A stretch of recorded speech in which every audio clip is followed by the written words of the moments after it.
Hamilton presents The Great Mentor. I am your host, Dina Hamilton. Thank you. Well, there's been a lot of unrest in our news and in our country today, but it's not anything that's new.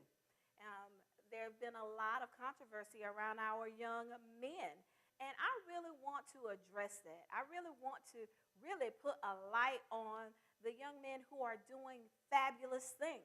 And that's the reason why we have the Great Mentor Show, to recognize those people who wouldn't ordinarily be recognized for the dynamic work that they're doing. So when we return, I'm going to introduce you to our great mentor. But while we're away, get your sons and get your daughters to the television, because this is the place that they need to be when we return. Thank you very much.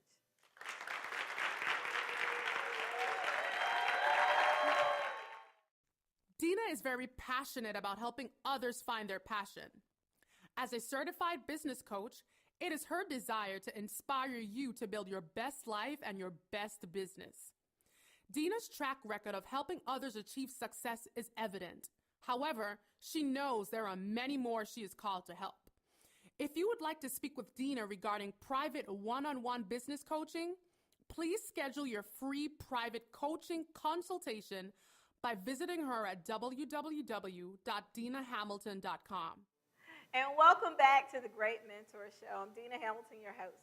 And I am really excited about our great mentor tonight.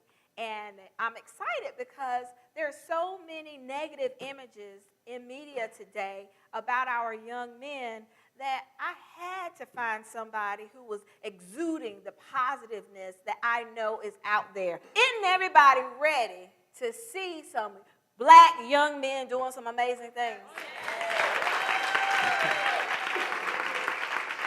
I am just really excited because I know that there are a lot of amazing great mentors out there. We're just blessed to have this one. I would like for you guys to meet great mentor Greg Hill. He is 24 years old. He is from Durham, North Carolina, and he's a graduate of the greatest university in the world, North Carolina A&T State University. And Aggie pride to you all. He is not only an author, he's not only an entrepreneur, but he is someone who is out here making a difference, but more importantly, making sure that he is leaving a legacy of helping others to make that difference as well. So I want you guys to help me welcome great mentor, Mr. Greg Hill. Oh, wow. Welcome. Thank you. Welcome to the show. It's great to have a fellow Aggie on the show. It always is. And first, Yes. I'm humbled by what you read about me. And thank you for allowing me the opportunity to be on the show. Thank y'all for being here, because y'all could be anywhere in the world, but y'all here with me. And I appreciate that. Absolutely. And thank God, first and foremost. Amen. In all things, I do believe that you should give thanks. In fact, I think that was one of my recent posts. Everything that you do, give it up, and give thanks to him, and give it to him every day. So with that in mind, why don't you share with us a little bit about your journey, how you began, and how you became the young man that you are today? Okay, that's a loaded question. Well, you know. Well, it all started at Riverside High School selling sodas. And I'm a young man, and y'all can see I'm kind of tall. So growing up,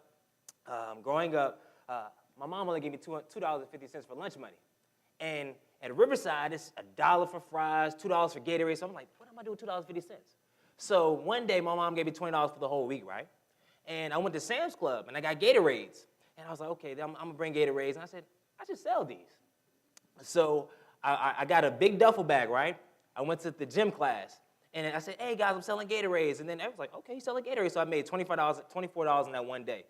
And then after that, I said, okay, let me bring more. And then in a week's time, I was selling 40 Gatorades a day. So I was getting $40.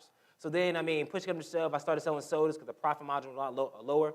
And then in 6 weeks, I was making $114 a day selling drinks. So that's kind of how I got in the game.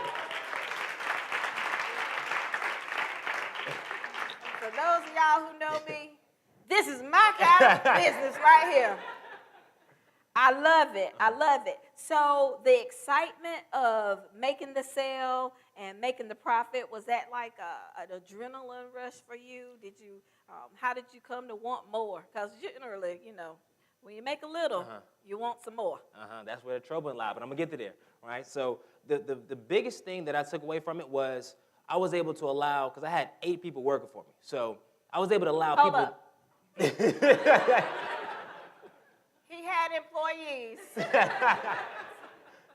And the crazy thing is I have somebody in the audience that witnessed it all, that saw it. So, I mean, hopefully she has a question, she can answer that. But I had 8 employees, right? So what I would do was Jamal, he had his license. So I would ride and I would put it all in the trunk. And when I came, they would all come and I would give them the 20% of what they sold. So I was allowing them to have a job, and then we were all winning. Everything was fine. Everything was good.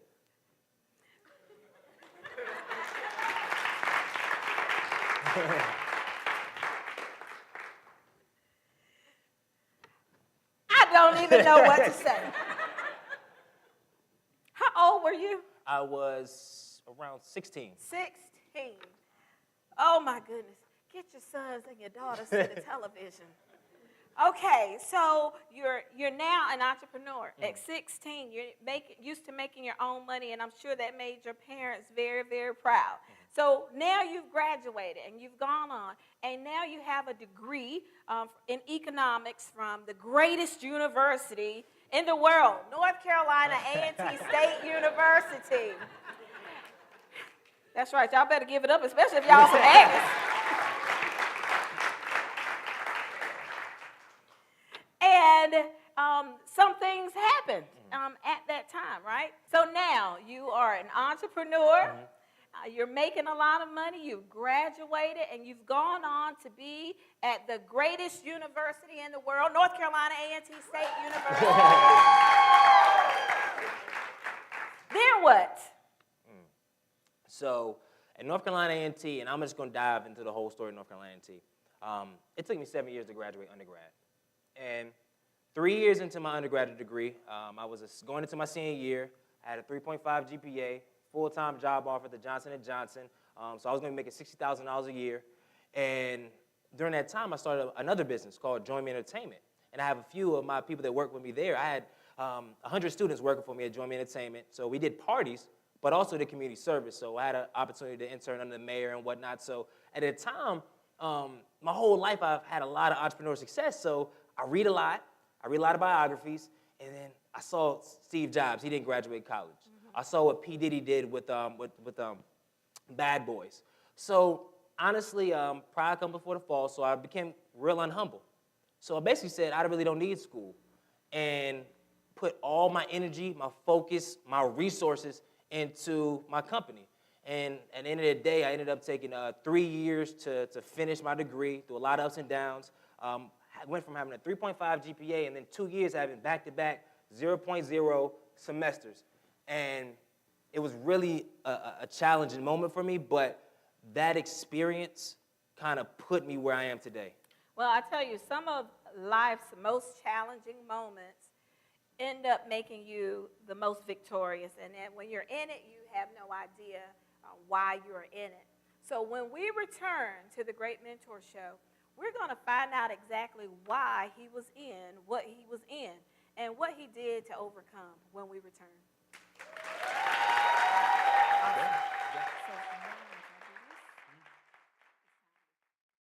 I was sitting in my apartment. I didn't have a bed. Because I was there for like a whole month. I didn't leave my room for the most part. And I sent my mom an email because it was on Wi-Fi. I didn't have a phone, but I had Wi-Fi. So I sent my mom an email. I said, Mom, please come pick me up because I don't know what's going on. I don't know what I might do. Come pick me up. Dina is very passionate about helping others find their passion. As a certified business coach, it is her desire to inspire you to build your best life and your best business. Dina's track record of helping others achieve success is evident. However, she knows there are many more she is called to help. If you would like to speak with Dina regarding private one-on-one business coaching, please schedule your free private coaching consultation by visiting her at www.dinahamilton.com. And welcome back. And we're once again with Greg Hill, So when we went to break, you were talking about some of the trials that you were going through while you were at A&T, and you decided that you no longer needed school. So why did you decide that? What were you doing? You put all your energy into your business, and then what? Like I said before, I'm a big reader, and anybody that's trying to have a lot of success, they have to put their focus in one basket. That's what I thought. So I said, they went all in. They put everything they had, their fiber, their energy, their focus, their money, everything. So at the time, I said, this is my calling. I was going to be the next P. Diddy, but with another spin, because I was for the community. So I thought I was going to be bigger than that. So I put every muscle into that company. And because that's what I read the books to do. They said all the legends, everybody that really changed the world, that impacted people, they put everything into what they believed in. And I believed in it at that time, and that's why I made that decision. So did you regret the decision that you made? No. And the reason why, and it's a great mentor show because I really had a chance to see the love of my mother and then my father that is not here today. Because during those moments where I went into, and I'll be real with y'all. Can I be real with y'all? You can be real. Okay. I've always encountered a lot of success for my entrepreneur endeavors. But then I started losing a lot of money. Because you're throwing parties, you put a lot of upfront money into it. And it went through a 2-month span where I lost $20,000. And this is... How many of y'all could lose, afford to lose $20,000? How many of y'all got $20,000 to lose? So $20,000, and 10 of it was mine, 5 was a loan, and then 5 was from an investor. I lost it all. And I couldn't deal with that kind of loss. So I went into a deep, deep depression, very deep depression. Because like right now y'all see this energy, this face, but 3 years ago, I was in my mom's house for 6 months. I didn't move, I didn't do anything. I had no phone, no nothing. And the love that my mother showed, my father, as far as they didn't ask me what is going on, because I'm going to church and people look like, what is this guy doing? I didn't have a haircut. It was like, what is going on with this young man? And it was like, it was crazy. And Miss Kathy came by and seen me, my godmom, and everybody's like, I don't know what is going through, but they never said, go get a job or you go back to school or nothing. They just let it marinate. And I'm going to tell you why. Because you got a praying mama. I don't even know your mama, but the prayers of the righteous availeth much. So when you're going through, there's always been prayers that have been stored up for you, even during that time. So if you're going through right now, just know that there's something up there, because I know depression is a real disease, and it's something that a lot of people undergo, and they just don't share it with anyone. But just thank God for you guys who pray, who are intercessors on your behalf, and you have no idea. You don't even know it. It's amazing. And I guess to type in the one story of that event when things kind of opened my eyes, it was, I don't know the right date, but I was sitting in my apartment. I didn't have a bed. Because I was there for like a whole month. I didn't leave my room for the most part. And I sent my mom an email because it was on Wi-Fi. I didn't have a phone, but I had Wi-Fi. So I sent my mom an email. I said, Mom, please come pick me up because I don't know what's going on. I don't know what I might do. Come pick me up. She immediately drove from Durham to Greensboro, came pick me up, and that kind of started my rehabilitation process. I didn't go, even though for all those young people or anybody dealing with any kind of mental illness now, I would say to go see a professional. But at the time, my mother and they all took me in, and that kind of started my road back to where I needed to be. Well, right now, I really would love to hear from your mom, because I know that had to have been a scary thing to hear. Her son, call and say, come pick me up. So I'd like to introduce to you Mr. Greg Hill's mother, Ms. Vassie White. If you guys could give her a hand.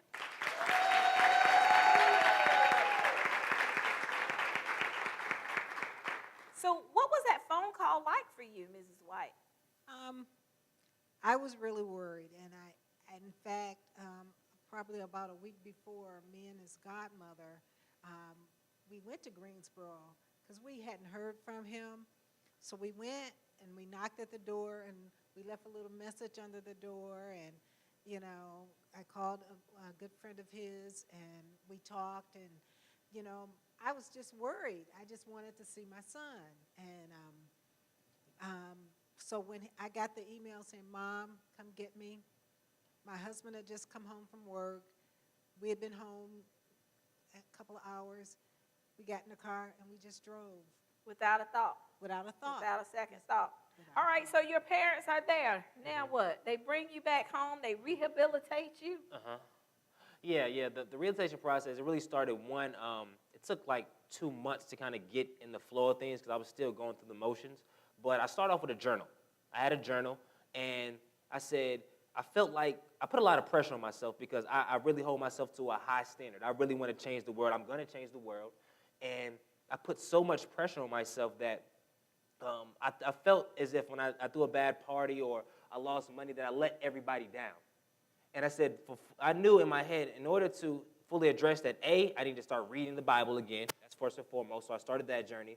And then B, I needed to kind of release those thoughts and all those things that I felt that I let people down for. So I had a journal like this big, and I wrote letters to, Keisha, I wrote a letter to her in the audience, and Will, and a lot of other people that really were close to me that I mentored. Because her freshman year, I was a senior, and I brought her up. Like, I was her mentor, and then she didn't see me for 6 months. So I made sure that all my loved ones that I wrote it on a notebook first, and I sent them an email, and then after that, it's like everything released.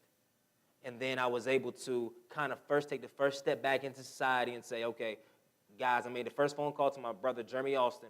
And I said, yo, I'm back. He's like, Greg. So that's kind of how it all started to get on track. I tell you, when you give it to God, you can't go wrong. You are on your way. You are on your way. Okay, so you've released it. You're feeling better. You're getting yourself back. What did you do to get back on your feet? I mean, how did you go back to selling sodas and Gatorade? The first step was to finish school. So y'all heard that? He finished school. So I went back, and it was so difficult for me because it was going to be my 6th year, and everybody knew me at the time. I was the face of campus. I was this and that, and then I had to come back, sit in those classrooms with freshmen, sophomores, and juniors, and now I'm looking very old. I still had no money. Like, my mom used to give me, it was crazy. My mom used to give me money, gas money to go to Greensboro. I had no money for a haircut, so I had to go to class, and then my pride was still high a little bit. So I didn't want to let people know I was really in Greensboro, so I slept in the car for a couple weeks, and that was like, okay. Then I was like, Greg, you prayed to God, you asked to get back, and then I just realized, okay, give it all up. So I talked to my friends, and then my friends from Durham, because I pledged Alpha Phi Alpha, and during my time, when I was pledging, I kind of distanced myself from my friends from Durham. And I love them to this day, and they took me right back. When I was in my lowest, they took me right back, and I slept on that couch the whole year. I obtained my degree, and then I went back into corporate America. Because for those that don't know, I worked for General Electric and Johnson & Johnson, so I was like a mix for entrepreneurship and corporate experience. So I went back to corporate America, and I thought, this is my calling. I'm just going to stay in that lane. How'd that work out for you? After a year, I quit. I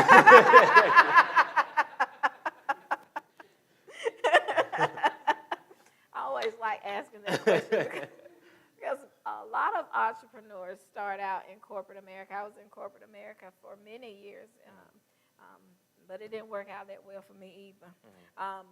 So tell me, you became full-time. Now, I want everybody to get this because there are a lot of men and women my age and older who are aspiring to reach that thing called dream.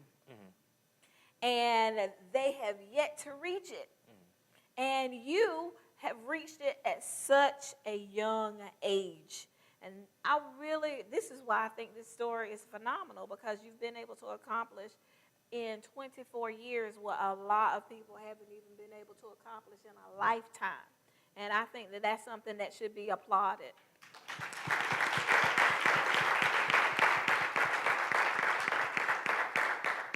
So what are you currently doing? So currently, before I left corporate America, of course, anybody thinking about leaving a job or whatnot, prior planning. So I said, okay, once I got back on track, I got the juice back, I got the energy, everything was back straight. I said, okay, I know I can't be here for long. What is my calling? And I did my first speech at North Carolina A&T. I went back and told my whole story, and I got a lot of good feedback. And I've always been a very charismatic talker and whatnot, but I said, I don't know if I'll be a speaker. But I got a lot of great feedback, so I said, okay, I know I want to speak, but I said, this can't be my only revenue. I can't be it. And a lot of my friends growing up, our common core was basketball. I was a basketball player. And we said, okay, I'm coming back to North Carolina. Let me do something for my community. So we said, we're going to do a basketball camp. But we're going to do a basketball camp a little different. We're going to add academic, life skills, health and nutrition, and then basketball. So we made this audacious plan, and then we let Durham know, and then as soon as I left in June. Our camp was in July 16th. We were able to raise over $3,000 for scholarships for kids to come, as well as have over 80 campers. And we weren't even in Durham. So that kind of opened the door for that. So I have the basketball camp going on. And now I have an academy. So once a month, I teach middle schoolers business and life skills, and I'm really excited about that. And it's crazy that I'm excited about that. So, I can't stop smiling. So, and the crazy thing is about it, it'll be at Central University, and they allow me to have their building, their space for free. Like, I don't know, it's crazy how it worked out. So that's only a couple. So what you're saying is I got to give props to North Carolina Central University. See, we got a lot of Eagles in the room. So look, even the cameraman is back there with his Eagles. You can say that. So to keep it short, the other 3 projects I'm working on is I'm finishing my book, and it's called Remember You're a Genius, because like I said in the beginning, I believe everybody, and those for everybody out there trying to find their purpose, everybody has a genius-like ability, but they really have to take time, 15, 20 minutes, 30 minutes, to really think about why are they here on this earth. You'd be surprised at how so many people that go through life and they really don't understand, why am I here? Why am I doing what I'm doing? Why am I listening to this music that I'm listening to? Where am I going? So that's the first step I tell kids, and I tell adults too that ask me. I said, first realize why you're here on this earth. Why did God put you here? And think about it. Just think. And so I'm doing that, and the book is really it's going to tell my story in depth, and I'm working on a podcast. And I don't know, is anybody here familiar with what a podcast is? Can I get a raise of hands for anybody familiar with what a podcast is? Okay, cool. So there's really no young African Americans that are doing podcasts. It's the new flow. Honestly, I want you to do podcasts. It's huge. All right. But no, seriously, it is. So you say no more. But Zena Hamilton's doing a podcast. Seriously, it's a new way. If anybody from all across the country can download it and listen to when they're working out, when they're driving or whatnot. I learned so much from Seth Godin, Michael Hyatt, all the greats. So I said, a lot of people are like, okay, it's a surrounding. Who you're surrounding yourself with, that is kind of who you'll be, right? Absolutely. So I said, okay, I know a lot of young, ambitious African-American men and women that are really killing the game. I mean, that are under 30 and really doing amazing things. So I said, let's bring these conversations on there so everybody can take a peek in. So it's going to be called the Minority Trailblazers Podcast. It'll be released on September 24th, and I am really excited about that because... I'm excited! Oh, my God!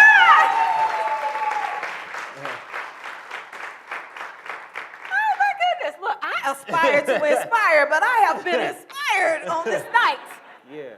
Okay, I'll let you finish now. Okay, so I know it's going to be like, this guy's all over the place, but everything that I do, because I'm doing a lot of stuff right now, is all in my sweet spot of my mission. It's where my passion is working with letting people know that everybody around us, there's so many people in this world that are doing amazing things, just kind of tapping into that. And then I like talking, so I'm talking on that. And just exposing people, because our black men in the society, the biggest thing we lack right now is exposure.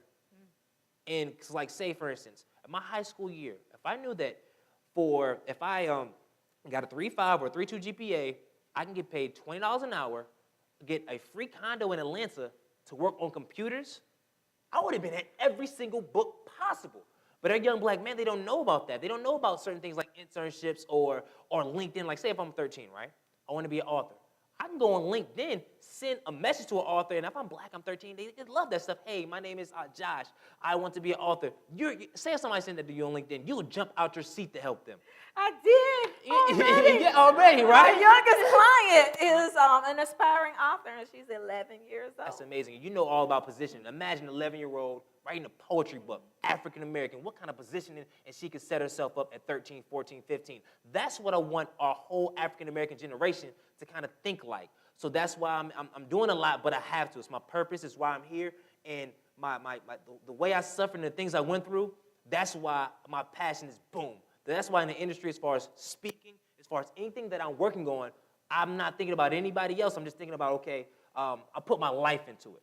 Because Will Smith is kind of like my mentor. I never met him, but I believe in virtual mentors. And he said something on an interview with Tavis Smiley.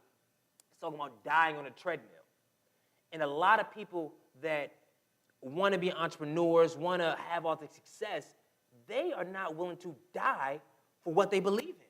Because you have to have that kind of conviction, that kind of focus to really make the changes you need to make. So everything that I put my mind to, everything like this interview, everything I'm working on, I put 110% effort and commitment, and that's why success has really came out its way to it. I tell you what, it's nothing like a purpose-driven, filled life. And if you can't tell this man is living on purpose, I don't know if you're hearing. Hello, and thanks for viewing The Great Mentor Show. I'm Dina Hamilton, your host. Have you ever had a great mentor that guided you into your purpose? In my book, The Great Mentor, the story of Ruth and Naomi, I depict what a great mentor-mentee relationship should look like. Come and take the journey with Ruth from a foreign land with her mentor, Naomi, who's also her mother-in-law, and see what the characteristics of a great mentor should look like in your personal, professional, and spiritual lives. I encourage you to get your personally autographed copy today at dinahamilton.com. It can also be found on amazon.com. We are so excited to have had you on our show. You are indeed a great mentor, and I'm so excited to have had you.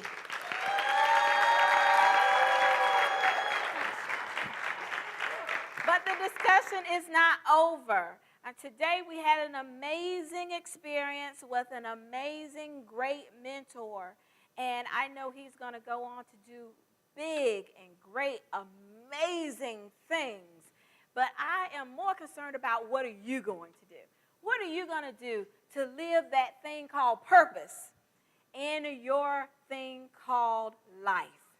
But whatever you do, however you do it, always aspire to inspire. Thank you. Good night.